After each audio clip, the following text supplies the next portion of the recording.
Y abrimos un nuevo capítulo cinematográfico para hablar con Ramón Bernadó, al cine con Ramón, por decirlo de otra manera. Ramón, muy buenas, bienvenido. ¿Qué tal? Encantado, Pablo, de estar aquí otra semana más, que es un placer para mí estar con vosotros. Y para nosotros, que quieras compartir parte de tu ocupado tiempo, ¿no? con estas charlas que mantenemos para hablar de cine y de las proyecciones que se realizan en Guadalajara. ¿Hoy por dónde empezaríamos? Pues vamos a empezar hablando un poco del Cineclub Alcarreño, decir ayer, el lunes, se proyectó la última película, diríamos, de este primer trimestre, que fue 10.000 kilómetros, que ya hemos hablado muchas veces de ella, Sí, y que no sí, pienso volver a hablar más. Lo dejamos consignado, que se proyectó y se proyectó bien, ¿verdad? Y simplemente comentar que, bueno, que a mí me pareció levemente aburrida, ¿vale? Y dejémoslo así. Entonces, ¿cuántas veces, por curiosidad, has visto esa película? Pues ¿Esta es la tercera o sí, o la he visto varias veces porque la vi en el Festival de Málaga, luego vi otra proyección que hicieron para la prensa en Madrid y luego esta, yo creo que es la tercera vez y tal. Entonces, una película ya estoy muy harto de ella. Bueno, pues con perdón. 10.000 kilómetros. 10.000 kilómetros. Sí, luego lo malo es que igual tenemos que hablar más de ella luego, pero hablamos luego, si te parece. Vale. Si quieres, podemos comentar un poco, pues un avance un poco de la programación que va a hacer el Cineclub Alcarreño para los meses próximos de enero, febrero y marzo, que ya ha publicado en su web pues las películas que se van a poder ver. Y el 12 y 13 de enero vamos a ver una película, que es una película que cuando se estrenó a mí me pareció muy interesante, que no proyectaron aquí en Guadalajara y que ahora tenemos la oportunidad de ver en los multicines, que es Un toque de violencia, que es una película de Yang Zhang-ke. Es una película de la que ya hablaremos en su momento, sí. Tampoco vamos a entretenernos mucho más. Y luego, por ejemplo, del 19-20 de enero se ven Solo los amantes sobreviven, una película de Jim Jarmusch, que también parece muy interesante. El 26-27 de enero, Días de vinilo, que es una película de Gabriel Netzi, que es una película argentina, que también muy interesante. Todas estas películas a mí me suenan de cuando se estrenan y no las echan aquí, entonces no tengo oportunidad de verlas. Entonces, o sea, que va a ser, digamos, cine de estreno, de alguna forma. Y luego una película que ha tenido, que ha tenido mucho impulso, y que tampoco se estrenó aquí, que fue Dos días, una noche, una película de los hermanos Dardenne, de Luc y Jean-Pierre Dardenne. Es una película belga que protagoniza Marion Cotillard y que parece ser una película estupenda. Y luego, y ya no sigo más, el 9 y el 10 de febrero, Loreac, que es una película hecha en Euskadi, es una película vasca, dirigida por José María Goneaga y Jon Garraño, que es una película extraordinaria, que yo he tenido la oportunidad de ver y a mí me parece una de las grandes películas del cine español de este año. O sea, Loreac, Flores. Y hablaremos de ella. ¿Cuándo se proyecta esta película? Esto sería el 9 y 10 de febrero. Vale, para que la gente vaya apuntando. Si lo dejamos eso ya de momento. Si te parece, Pablo, lo dejamos más para hablar de más adelante de más películas.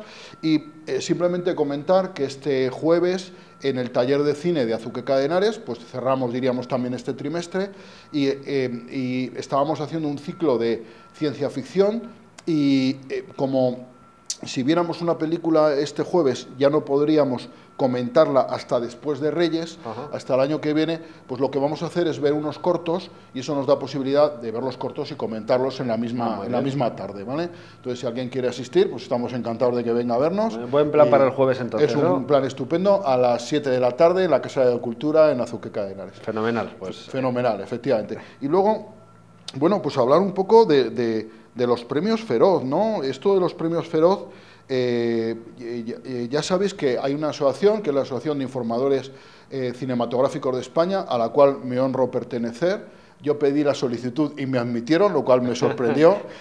Hice una reflexión, digo, aquí admiten a cualquiera, pero... Sí, no pides referencias en ningún sitio. Entonces, bueno, te pedían ahí una especie de currículum de las actividades que habías hecho y tal, y yo lo envié con relativamente poca fe, ¿no? Y entonces me admitieron, y entonces, bueno, pues estoy encantado de que me hayan admitido. Ya soy miembro desde hace más de un año y pude participar el año pasado en la elección de los premios Feroz, que este año se van a celebrar otra vez, los premios Feroz, y que votamos estos días pasados entre los socios para elegir las películas nominadas a estos premios, ¿no? ¿Sí? Y entonces, hace muy poco me ha llegado el correo con las películas que han sido seleccionadas, en este caso por los críticos, y de esas 5 películas se elegirá la película ganadora del Premio Feroz de este año, ¿vale? Entonces, mi sorpresa es que veo las 5 películas elegidas. En los premios Feroz se da premio a mejor película dramática y mejor comedia, ¿vale? Y entonces, en mejor película dramática veo que la primera es 10.000 kilómetros de Carlos Márquez Maser, de la que hablamos hasta la saciedad, que yo estoy aburrido de esta película ya, y que desde luego yo no la voté. O sea, que yo esta no cuenta con tus parabienes para nada. Yo no me declaro absolutamente inocente totalmente irresponsable de que esta película haya sido elegida entre las 5 mejores por los críticos. Es una vieja conocida, como dices. Es una vieja conocida.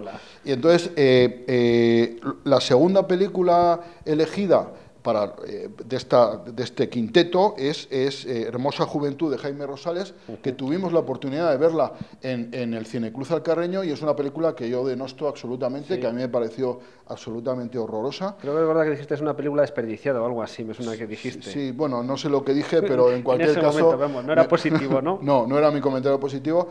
Y bueno, y para que veáis pues las opiniones tan diversas que hay dentro de la crítica, y cómo hay cosas que a uno le pueden parecer maravillosas y a otra persona absolutamente horribles. Y bueno, y en este caso hay un sector importante de críticos cinematográficos españoles que no han elegido entre las 5 mejores. O sea que, y luego ya vienen 3 películas que a mí comparto absolutamente. Yo he votado a estas 3 películas y me parecen 3 películas magníficas, y espero que una de ellas sea la ganadora. La Isla Mínima, de Alberto Rodríguez, Loreac, es una película que vamos a hablar de ella porque se va a emitir en el Cineclub Alcarreño, y es una película rodada en euskera y subtitulada en castellano, una película absolutamente maravillosa, y una película que a mí me ha parecido extraordinaria.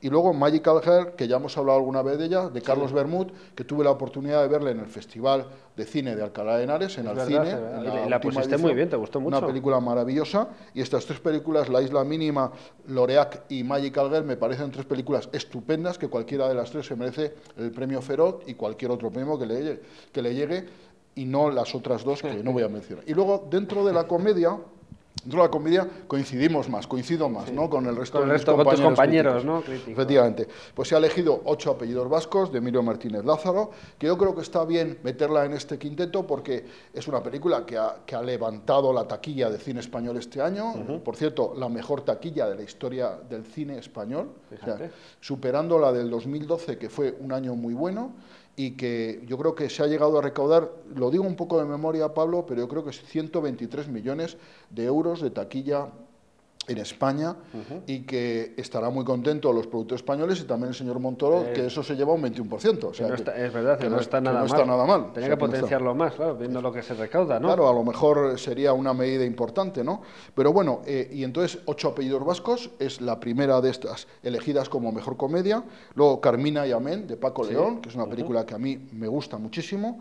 Luego Justi y Cía es una película que vi hace poco, es una película de Ignacio Estarregui, que es una película muy interesante, una comedia muy interesante, y si te parece, Pablo, hablaremos de ella más detenidamente, ¿verdad? Y luego Mortadelo y Filemón contra Jimmy el Cachondo, de Javier Fesser, que es una auténtica maravilla. Yo creo que ningún aficionado a Mortadelo y Filemón podría haber pensado que se hiciera una película tan estupenda sobre estos 2 personajes. El universo Bruguera llevado a la pantalla con una gracia y un bienhacer impresionante. Yo reconozco, el otro día cuando la estuve viendo me partía de risa, vamos, mis carcajadas y las del resto del público se oían en toda la sala. Que muy recomendable. Una película estupenda, y me alegro mucho de que los críticos españoles la hayan metido en este quinteto de mejor comedia, ¿no? Y por último, la quinta película en discordia para optar a los Feroz a mejor comedia es La vida inesperada, de Jorge Torregrosa, una película que tuve la oportunidad de verla en el Festival de Cine de Málaga, una película muy entrañable, divertida, que me pareció en un principio una película olvidable, pero que no es verdad, me equivoqué cuando dije Ajá. que era una película que podría olvidar rápidamente, porque es una película que he vuelto a ver en alguna ocasión más y es una película que me parece excelente y que yo creo que también se merece estar entre estas 5 nominadas. Reconozco que yo, de estas 5 películas que se han elegido como mejor comedia, hay 4 que yo voté. Ah, bueno, entonces bien, ¿no? Entonces, Satisfecho sí, entonces estoy con el contento, resultado. contento. Y mejor película dramática, hay 3 que han salido elegidas. Yo creo que 3 que son indiscutibles, ¿no? La Isla Sí. Mínima, Loriac y Magical Car. Hablaremos más adelante, pues bueno, yo creo que cuando ya salgan los premios Feroz de los Perfecto. premiados, de lo que haya habido. ¿Te parece? Muy bien, fenomenal. Pues estos son los candidatos de momento a esos premios Feroz de la crítica cinematográfica en nuestro país. Y luego Y decir simplemente, si te parece, Pablo, sí, que el día 25 de enero se celebrará la gala de los premios Feroz, que este año se van a hacer en el Gran Teatro Ruedo Las Ventas. ¿Tú sabes qué es toma eso, ya. Pablo? Imagino que será la Plaza de Toros. Pues en la Plaza de Toros han montado una carpa en el Ruedo, una carpa absolutamente impresionante. Yo he visto fotos en internet y va a ser la primera temporada que durante el invierno se va a aprovechar el coso de las ventas pues para hacer proyecciones cinematográficas, espectáculos de danza, Yo no quiero ser de agorero, pero teatro. esa carpa se intentó poner hace unos años y se Y, derrumbó antes de comenzar las actuaciones, afortunadamente. O sea, que imagino que se habrá revisado todo. Pablo, espero que este año no se derrumbe dando los premios Feroz, porque desde luego ya los premios Feroz son noticia, pero desde luego si se derrumba con todos los críticos debajo, cosa que algún cineasta desearía, pues entonces, bueno, sería un notición. Entonces, bueno, pues la amenaza de la caída yo creo que puede Da atraer más valor más incluso, espectadores ¿verdad? y tal. Bueno, El bueno, 25 de enero el hemos dicho, 25 de ¿no? enero. Y va a ser presentado por Bárbara Santa Cruz, que es una actriz española Ajá. y que el año pasado estuvo nominada para alguna candidatura a mejor actriz en los premios Feroz, y este año se va a encargar ella junto con Alessandra Jiménez, que presentó el año pasado el festival, los premios Feroz, Sí. pues van a ser las dos encargadas de la presentación, y yo creo que promete ser una velada interesante. El formato de la velada es de cena. Es de estilo los premios de la crítica de Estados Unidos, ¿no? Los Globos de Oro.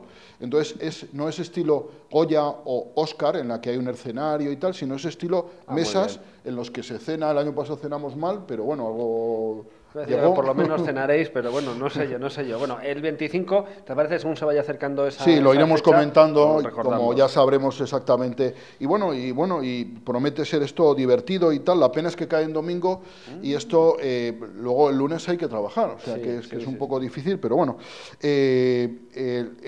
Dice aquí que caben en la sala esta, caben 900 y pico personas. Leí ayer, 954 Ajá. personas caben en este espacio no Sí, sí, escénico. imagino O eso que sea será que, en el propio ruedo de la Plaza de Toros de sí, las sí, Ventas, está montado las donde fotos. acabéis sentándoos para cenar Sí, y y bueno, disfrutar de esa gala de los premios Feroz. veremos a ver qué tal, ¿vale?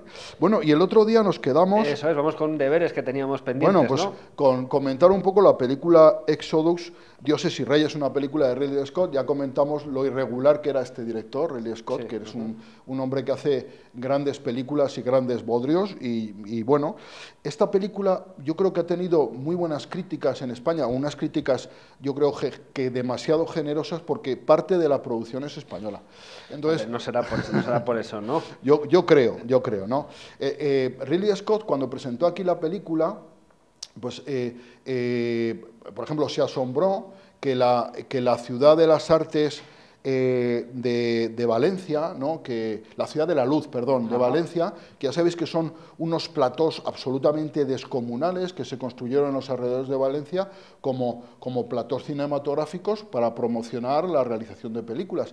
Pero eso ha tenido poco éxito y está prácticamente abandonado, precisamente porque aquí en España se pagan unos impuestos excesivos por el rodaje de películas, y muchas producciones internacionales prefieren ir a rodar a otros sitios. A Marruecos y más lejos, ¿no? Marruecos o Nueva York, por ejemplo. Nueva ¿Ah, sí? York. Sí, sí, Nueva York, ya sabes que se ruedan más de 300 películas todos los años y que, entre otras cosas, se ruedan porque es un escenario, un Bueno, sí. paisaje estupendo, pero además porque la cantidad de ayudas que da el Ayuntamiento de Nueva York son tremendas para el ¿Ah, rodaje sí? de películas.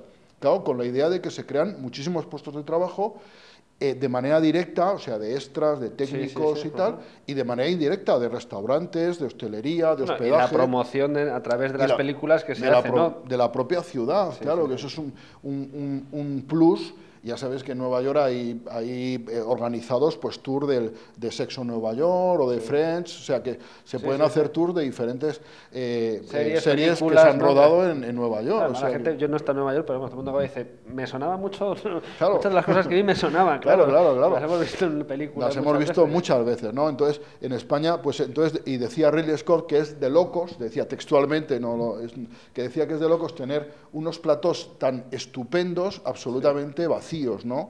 Entonces ahí se ha rodado parte de la película, se rodaron estos platós, y también en Canarias, Ajá. en Canarias, en Fuerteventura concretamente, se rodaron también escenas de la película. Cuando se le preguntó a Ridley Scott sobre qué opinaba del conflicto Israel-Palestino, porque Ah, es bueno, un tema claro, que en la película está, ¿no? subyace, Porque, claro, ¿no? claro, porque Son además en la película judíos contra egipcios. egipcios, sí, pero los judíos cuando emigran, emigran a Canaán. Y además en la película se hace mención a una cosa real de que dice, pero bueno, eso está ocupado por otras tribus. Le dice no, pelearemos y los echaremos, dicen ahí en la película, ¿no? Y es lo que sucedió. O sea, es que no tampoco es tergiversar la realidad, sino simplemente lo que sucedió. Pues ahí Ridley Scott, cuando le preguntaron sobre ese tema, se Sí. enfadó muchísimo, estuvo súper grosero y dijo que él en absoluto se metía en cosas de esas cuando su película sí que tiene que ver, porque además hay muchos críticos que han visto la película de Ridley Scott una película política, ¿no? Ajá. Más que religiosa, a diferencia de los 10 mandamientos de Cecil B. DeMille del año 56, que era una película claramente religiosa, esta tiene un trasfondo político y Ridley Scott parece mentira que huya se enfade incluso cuando Sí. le hacen esa pregunta, cuando su película sí que parece tener ese fondo, ¿no? Ese fondo político. Una de las grandes bazas de esta película, de Exodus, esta de Ridley Scott, es sobre todo los efectos especiales. Y los efectos especiales bueno, pues están bien, Sí. pero no llenan una película, Pablo, o sea, no llenan una película. Entonces, por ejemplo, comparando siempre O sea, tiene los 10 ese mandamientos, antecedente que, ¿no? claro, Que Cecil B. obliga a DeMille, comparar de alguna manera. claro, Pablo, Cecil B. DeMille hizo una película sobre los 10 mandamientos muda y luego hizo Ajá. la del 56, que es una de las grandísimas superproducciones que ha habido en la historia. Cecil B. DeMille era un director muy megalomaníaco, profundamente religioso, pero muy mujeriego, era un hombre muy contradictorio, siempre iba con una playa de artistas o de coristas que le seguían y tal, con las que tenía relaciones y tal, y a pesar de eso era un hombre tremendamente religioso y tal, y entonces rodó una película con tono religioso, pero con unos puntos muy interesantes de los que carece esta película. Ajá. Entonces, los efectos especiales, todos recordamos cuando se separan las aguas del Mar Rojo en la Sí. película de Cecil B. DeMille, y esta, en cambio, hay una especie de ola gigante ahí que luego... Claro, el problema es que si tú haces una ola gigante para cargarte a alguien, si ese alguien al que te vas a cargar te cae mal, pues la verdad es que Te alegras. la emoción es Sí. nula, ¿me Sí, explico? sí, O sea, sí. tienes que empatizar algo con el damnificado para que aquello te emocione. Eso es un principio en cine básico. El problema es que este Ramsés que nos pintan, cae todo el mundo mal.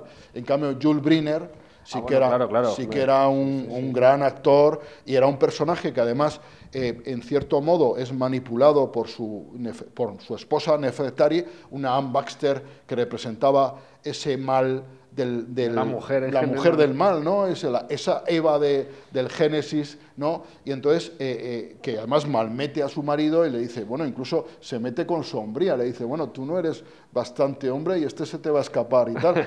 Y ella estaba despechada porque ella se había insinuado a Moisés, a Charlton Heston, y Charlton Heston le había dicho que no, vamos. Sí, sí, Entonces, sí.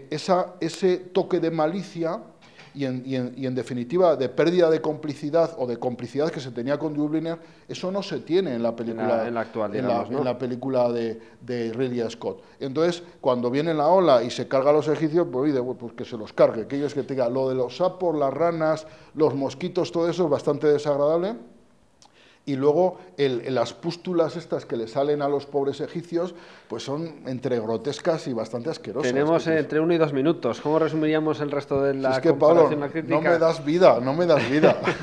Soy como Moisés, no, en este caso caso, el faraón, ¿no? Bueno, las comparaciones, por darme prisa, ¿no? Entre Charlton Heston y Christian Bale. Christian Bale es posiblemente mejor actor que Charlton Heston, pero Charlton Heston tenía un físico que era estupendo, me explico. Un hombre que llenaba la cámara y la pantalla, ¿no? Y Christian Bale, a mí me molesta mucho que cuando sale de egipcio, al principio de la película, sale el tío todo maqueado, bien peinado, con su barbita recortada, limpio de cara, y luego cuando se vuelve judío, de pronto sale con la barba desaliñada, mal peinado, con la cara tiznada, pero bueno, ¿qué look es ese, por favor? Que porque sea judío no tiene que salir sucio.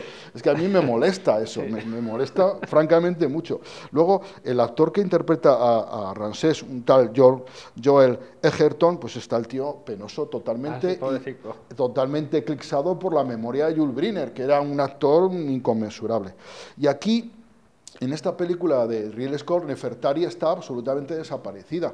En cambio, en la película de Ridley Scott, Anne Baxter, que era una mala profesional en el cine de la época, pues es que lo hace extraordinariamente bien. Ya hemos hablado de ella hace un momento y es un personaje impresionante.